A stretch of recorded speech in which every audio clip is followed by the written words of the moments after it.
Hi, I'm Nnáyaha, Avonna, your host, and welcome to the Sunroom. Thank you for joining us this evening. Today we'll be talking to Dr. Diego Teatin. He'll be sharing with us a little bit about his journey, what he's doing now, and what some of his future endeavors are. Doctor, thank you for joining us today on the Sunroom. No, thank you. Thank you for the invitation. I'm really happy to be here with you and with you all. Well, I'm happy to have you. Thank you. Well, why don't you tell us a little bit about yourself? I am an international teacher. I teach at Sumter High School. This is my fifth year in South Carolina as an international teacher. I have been teaching French and Spanish as well. I also had 5 more years of experience in the United States, working in North Carolina in a middle school, in Mount Holly Middle School, in the Charlotte area. Before that, I worked in England for a year as an assistant teacher. And before that, I worked about, give or take, 3-4 years in different schools in Colombia, where I am originally from. And that's where I did my bachelor's in foreign language teaching. So that's why I teach. Actually, my major is in English and French.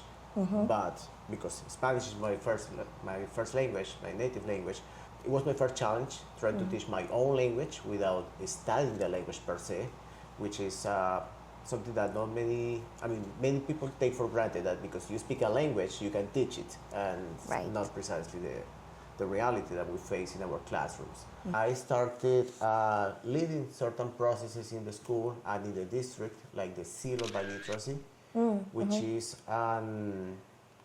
it's an opportunity for those students who speak another language, either because they learned it at school or because they brought it from their heritage, from their parents and their homes, because they know another language. That's an asset that they need to embrace. So I started leading and inviting these students to take the test, to get the certification, and it gave visibility in the community.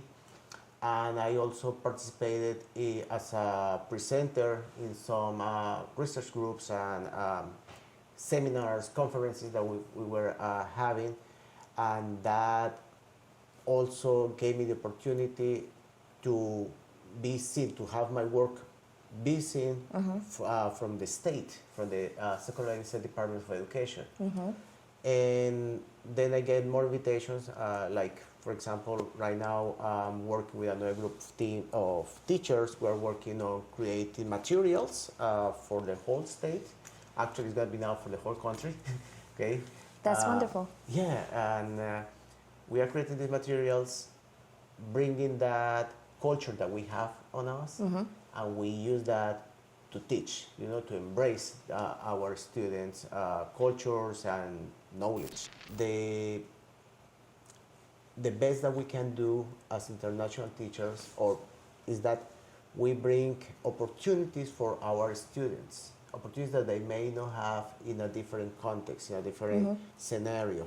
And I like being here in Sumter in the sense that I see that our students, sometimes they don't have that grit on them to dream more, to say, hey, we can do this.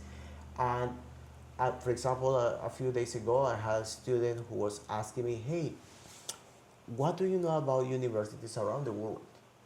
Something that they may have not even thought before. Sometimes they think that we can do this is what is local, but when they see an international teacher in their classroom, they realize that there are more opportunities, not only in here, in the United States, but also around the world. And that's what we try to embrace them. Like, hey, there is a world that needs you, and you can be part of this world.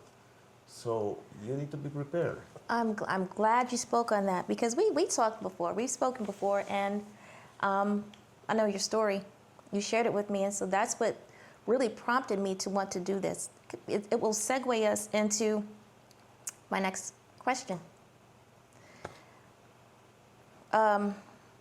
Your background. Do you think how you grew up and the things that you experienced that you can speak on. This is not secondhand information. This is these things that you experienced. Do you think that they help to shape you in such a way that you can be an example to those children about being able to work through and work with the hardships and be successful? Yes, there is a word that I didn't know what it meant until I was older, and it was resilience. I didn't know that resilience didn't just mean to be someone, but becoming someone. And that's what I learned. I grew up in Colombia, as I said before, in the late 80s, early 90s, in times of violence. Probably the darkest episode of the history in my country, that took the lives of so many, including my dad in those days. So it was just growing up in a home where I only had my mother and my two sisters, and I was the youngest. And in the streets, I could have gangs. The kids who I used to play with on the streets, like playing soccer or some games, when the times we didn't have technology, of course, we used to play in the streets, right? Right, of course. So it was kind of challenging, I would say. Wide opening in the moment, or scary also at the moment, because you were given two choices. You either became a gang member, or just ran away from them and tried to do some sports. And the sports wasn't another path that I could follow through. So what was left? Education. And I was blessed that I came with great teachers who told me, hey, you can do this. You are a smart guy, right? You can do this. You can dream of. And of course, I dreamt of. I watched the movies, I watched TV, and I was like, yeah, America. It looks nice over there. So what is it like? What's the language like? And that just started to make me interested into learning the language. So in the times where some of my friends were having parties, just hanging around, roaming on the streets, like in the afternoons, just hanging around, being teens. I was in a classroom studying English. Where did you get the fortitude to be able to make such mature decisions at such a young age? I don't know, honestly.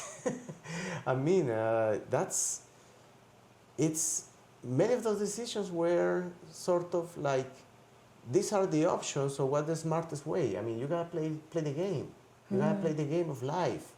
And Say that again? I like that. you gotta play the game of life, right? So you need to think about what's gonna come in the future, because I was reading actually this afternoon a nice interview, and it said that what you do in the past shapes what you are gonna be in the future. So Let's pause. Let's dig into that, because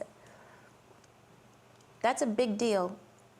We live in a time, in an age where everything is microwave, everything is now, everything's fast, everything's scrolling, everybody's attention span is like that. And so I think cognizance is declining, it's shrinking. yes. And a lot of adults don't seem to have the fortitude to be able to focus long enough to be successful. What do you say to young people? I say what I was told as a kid as well. If you wanna do something, make sure that you are the best at what you do, no matter what. If you wanna be a soccer player, basketball player, try to be the best. If you wanna work, like a model, try to be the best. If you're gonna be a doctor, be the best. If you're gonna be a teacher, make sure that you are the best. But not because you believe it. It's because your customers are the ones who are gonna tell you that you are the best, because you are working for them right? They are the reason you do your work. So if you're a good actor, it's because you have an audience, you got the public in front of you, and you do it for them. If you are a teacher, you do it for your students. So I think that's what you need to think of, okay? First, make sure that the opportunity that you may have many opportunities in life, but the same opportunity will not come twice. You lose the opportunity, you lost it. Look for another one, right? Try it as many times as it's needed. Okay, sometimes many people are gonna say no, but the one that you need to listen is yourself, telling yourself, yes, you can. Whatever that you do, the decisions that you make are gonna make an impact in your future. And not only an impact on you, it's gonna make an impact in many other people, Absolutely. many others, in your close relatives, in friends, in even people that you don't know yet. These people that you don't know yet, they will see you in the future and they're gonna say, hey, who is this person and what made this person the way it is? Next question.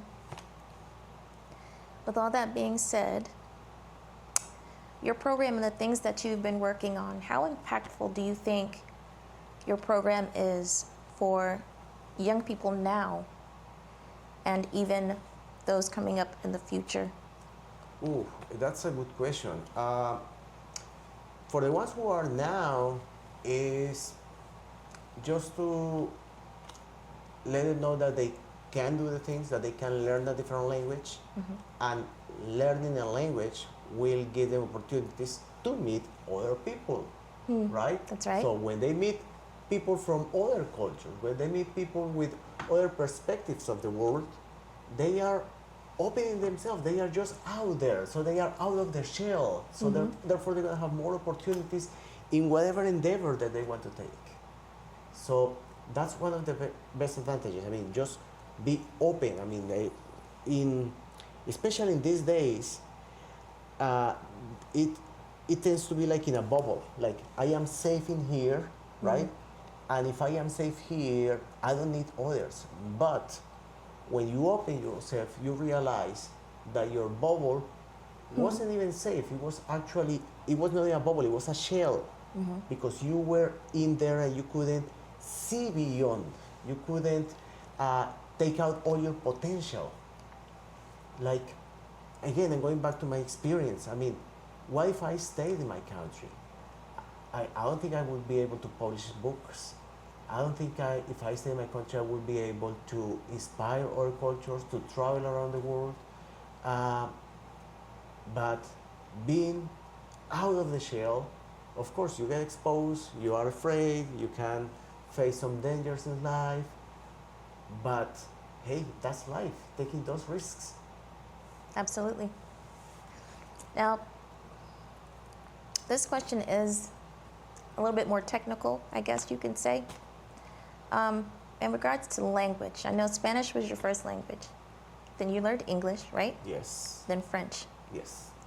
What made you want to learn English? What made you want to learn French? And then do you see a commonality between the three languages? Yeah. And recognizing that, do you think that kind of helps you to be able to critically analyze life? Now with technology, you may say, why do I need to learn a language, right? Because I can have a translator, I can have just technology, and they will do the work for me, right? So now the way I see it is that precisely what motivated me to learn languages was not to be an instrument of something. I mean, not like just being a user, but more a producer of knowledge. Okay. Okay. So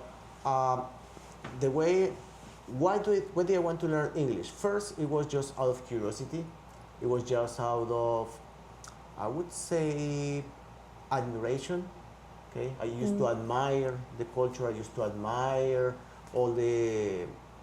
It would look fancy. It would look cool. It would like. I mean, the music.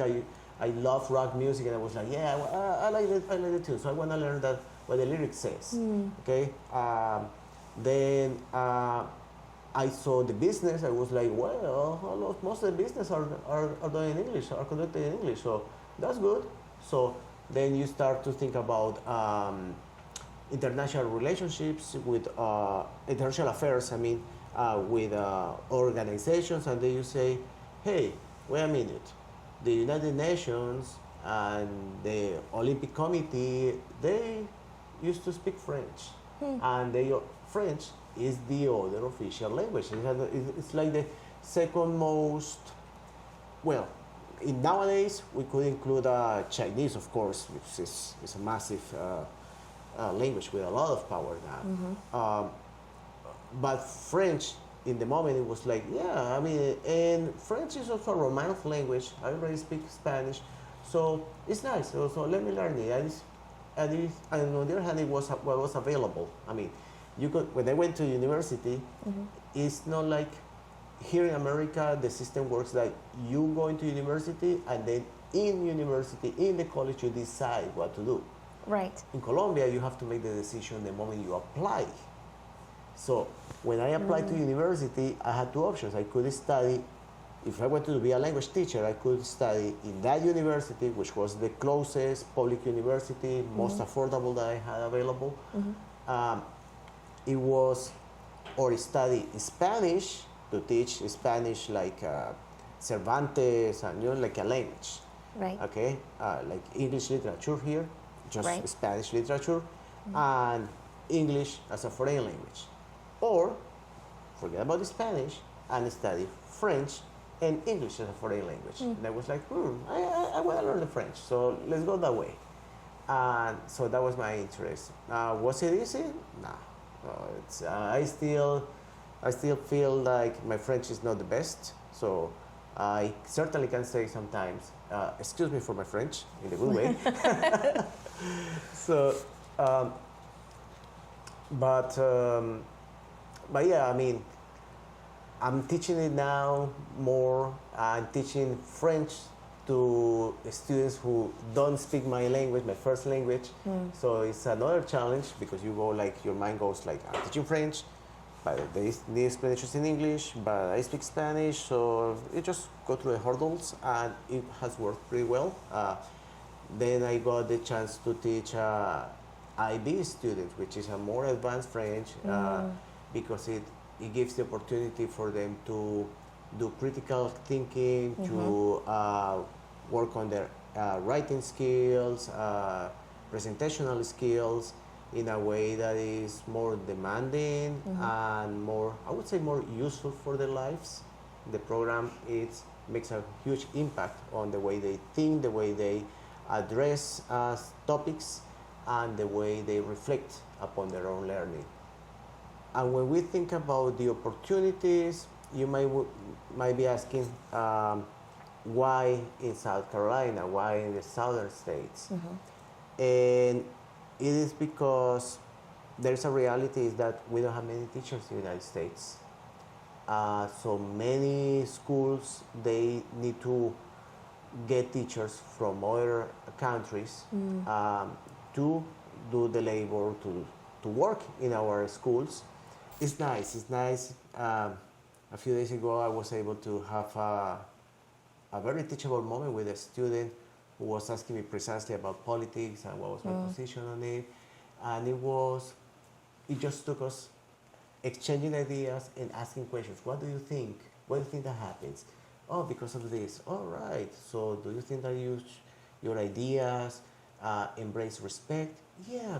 Why? Because of this, because of that. Okay, there you go. So that what matters is how you understand the other. And that was what it started like real, like, I know, sometimes it could be like a scary moment because you want to guide these kids, right? Right. Not in a biased way. You need to be very neutral. You need to be very professional. So it actually became a teachable moment with this student. And that's something that, in my opinion, international teachers can bring into our cultures, into our classrooms, because when you are born in here, raised in here, you are born and raised with just a mindset. That's right. students, neighbors, we don't get to hear those stories. You know, we see what mainstream media portrays to us as far as, international relations and things like that. That's one side of it. It's a very scripted sort of story and scenario, but when you go into the neighborhoods, when you go into the schools, when you go into the local stores, you see something very different. Yes. You see people from all over working together. Exactly. I mean, you are no stranger. Right. That's the good thing. I mean, you are no stranger in here. It's nice when you go to a restaurant and the first thing that you listen is, "Hey, Dr. T, hey, Mr. Teatin, how you doing?" It's your student right there, right? You go grocery shopping and you see a parent over there saying hi. Or you or yourself, I'm a parent also, so I go out and I see my son's teachers around, and it's building that community, that sense of building community that is really nice. I also had precisely because of all this that was going on with the presidency of the scaffolda, I was highlighting the local newspaper, and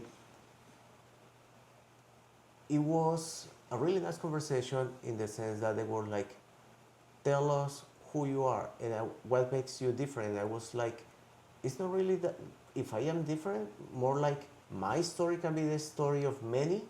It's just that it's a story that needs to be told. And it's nice. I mean, we all are doing our parts. We got people from all over the places. Just here in this little county, we have teachers from Africa, from Philippines, from Asia, China, South America, Central America, and they are all doing their best. They are doing a great job, and we need to acknowledge that what they are doing is change. They are making change in their classroom. They are making an impact in our students' lives through different kind of projects, inspiring them to work with the environmental sciences, to see math in a different perspective, even things that are taken for granted as unique for the Americans, like English literature. We have teachers from the Philippines teaching English literature, and also gives them a different perspective on how to see the discourse, to how to see the language, to how to reflect upon the words. I think that it almost seems like there's a psychosis. You talked about being from someplace and having a certain mindset, a kind of programmed mindset. And I think it's amazing to me that since the beginning of the construct of America, it's been people from all over the world Yes. that have contributed to this construct. And so to deny that, I think, is very counterproductive, and at the end of the day can be very destructive. And so, but I'll give you the last word on your thoughts on that. Well, the way I see it, and I have always seen it, is that when we think about America, we used to think about the land of opportunities. And still it is the land of opportunities. And it is because in America, you can give yourself an opportunity to be part of the society, to help the society, and to do your best with a purpose in your life. It's true. We know stories of many internationals who come here and they say, "Oh, I can't do that kind of culture." I mean, people may be rude, or it's too materialistic, or you name it. They can give many stories. I consider this like, I like to think about what we do in our lives. It's like a party, like when you go out with your friends, you have a Christmas party. You can listen to the music, but you decide if you want to dance or not. And if you want to dance, just enjoy it. Nobody's going to criticize you. They're going to say you're a bad dancer. Just you are the one who tells you you're a bad dancer. right? I am a dancer, by the way. but the but you're gonna enjoy. So you're gonna enjoy the party, right? So if you talk to somebody who didn't like the party, is gonna say, no, that was bad. I mean, don't do it. But you will not have the chance to actually put yourself in there and enjoy the opportunity and enjoy the moment. So, as I was saying, here I was thinking about why is America, why is our society, and it is a society in which it goes beyond what you see on the news media. That's right. It's there is, as you said before, there's a script that they want to tell you, that they want to sell you, because not even sell you, I mean, because somehow they want you to be the product. But it's more it's different what you see on the news media than what actually happens in our society. What do I see in our society? I see hope, I see resilience, and I still see a lot of people dreaming. The glass is half full as opposed to half empty. Yes. And on that note, we're all invited to the party. Yes, come We're on. all let's invited dance to the together. party. It's up to you whether or not you dance. Yes. Yeah. Thank you so much for joining us today on the Sunroom. This was a riveting conversation. I hope that we could do this again sometime. Yeah, thank you. Thank you for the invitation. I'd be more than happy to share. Yes. On that note, thank you for joining us on the Sunroom. And until then, we'll see you next time. Thank you.